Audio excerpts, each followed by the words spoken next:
How's it going, everybody? Welcome back to the channel, and today I'm going to be covering another show review. Obviously I don't have my headphones on right now, so I'm not going to be playing Five Nights at Freddy's 2 right now.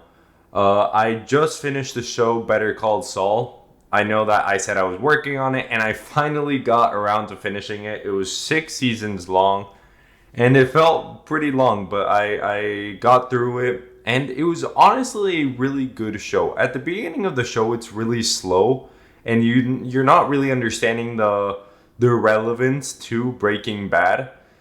Obviously, you have Jimmy McGill, you have Mike Ehrmantraut, you have new faces like Kim Wexler, Charles McGill, Howard Hamlin, and so you're kind of just getting like this new world building in the first few seasons, which I don't really care too much about, but. Like I always say, spoiler warning. I forgot to say, but I haven't gotten into any spoilers yet.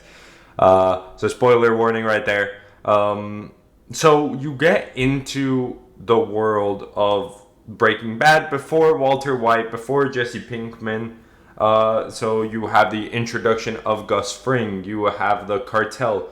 And where this story really starts to pick up, for me, is when Lalo gets introduced, Lalo Salamanca. He's like the cousin to Tuco. Obviously, if you've seen Breaking Bad, obviously if you've seen Better Call Saul, you know who Tuco is.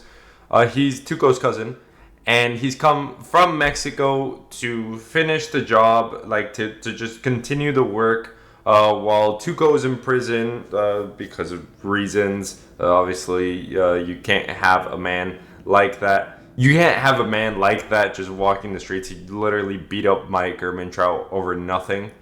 And so he comes in, kind of like takes over the business a bit. You see how Hector, you know, the guy with the bell, rest in peace. Before he was in the chair, and then after, like, it shows how he gets in the chair and what happens.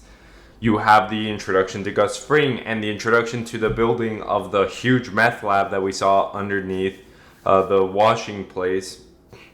The whole show, and where I find it to be the most interesting is the ending, where everything is already taken like shape. Lalo is going up against Fring, and like he's trying to take him out and expose Fring for the fraud that he is to the cartel, saying that he has plotted against the cartel and saying that he wants to take out the cartel. You have that very interesting storyline. You have some cameos. For example, Hank Schrader comes back for like an episode or two. Steve Gomez also comes back for an episode or two.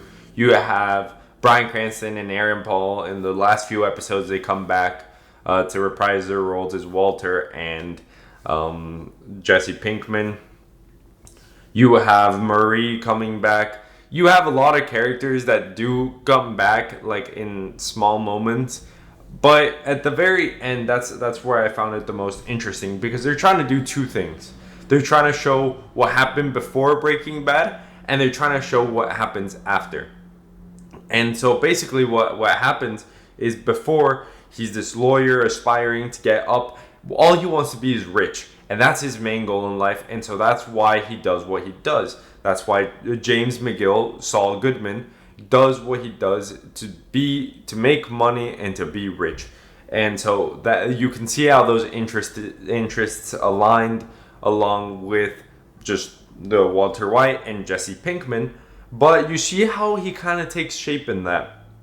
He gets married. He does, like, he settled some big cases. He's going through his life as a lawyer, and then at the end he starts to get involved with the cartel, and then you start to see his involvement with the cartel, but everything there ends fine. And then you get the introduction to Walter White, which then, if you watch Breaking Bad, you know what happens after that. And then you get the ending, which is in the future, which is what happens to Saul. So he calls for the Hoover Max Pro extraction, and he gets a new name. He goes to Nebraska and starts his new life, and he's just there. And then someone recognizes him as Saul Goodman, and he kind of starts to teach him, like, hey, this is how you steal, this is how you do to make money. And one day, just everything goes very wrong, and they call the police on Saul Goodman, and then they start to chase him down. They arrest him, and right as he gets the best plea deal I've ever seen in any lawyer show or in anything ever, after the amount of crimes that Saul Goodman has committed, they were willing to just give him 7 years in prison. From life to 7 years in prison. Anyone would have taken the deal, but he decided to confess to everything at the end, and so he got life in prison at the end of the day. But it's just the way that the story turns, because we have 3 different stories in Breaking Bad, like 3 different endings. We have the ending where Walter White is shot and dies, which is a really bad ending. We have Jesse Pinkman's ending, where he was able to call the Hoover Max extractor and went to Alaska and started to live his life there as a free man, and like just forgot about Jesse Pinkman. And now we have Saul, the guy that got caught. And there go the 3 stories.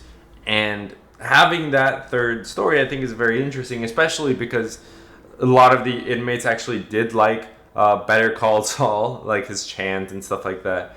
And so I liked seeing that type of parallelism that we see in the show, that we see in these 3 different characters that had 3 different backgrounds, but their 3 stories could have ended the same way. They all called to leave and get new identities, but only one actually went through with it.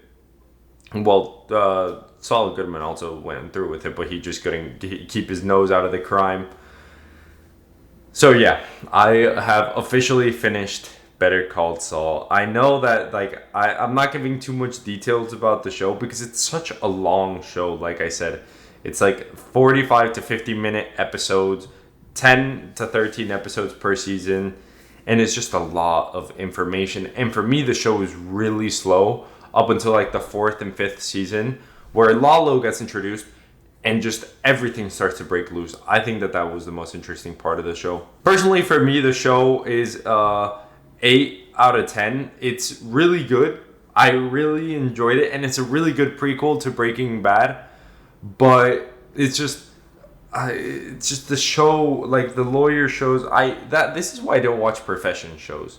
I know a lot of people that are so into the medical shows, and I just can't get into them. I know a lot of people that are into the true crime shows, the lawyer shows, and stuff like that. But I just don't like them because the whole court case things and everything that just goes on for me is really tedious. And in the show, when I was really having a lot of fun with it was when they were doing the cartel things. But hey, that's my opinion. You guys are always welcome to share your opinions down in the comments below. I did enjoy the show though. I did enjoy the show. I'm not hating on the show. But thank you everyone for watching this video. I will be back with more Five Nights at Freddy's content soon. Hopefully we can beat the 6th night. It has been a pain in my ass. I've been trying my best to finish it without using any because last time I hold on, this is just extra. Hopefully we can finish the 6th night. Okay, let's just go like that. I hope you guys have enjoyed this video. I'll see you all in the next one. Peace out.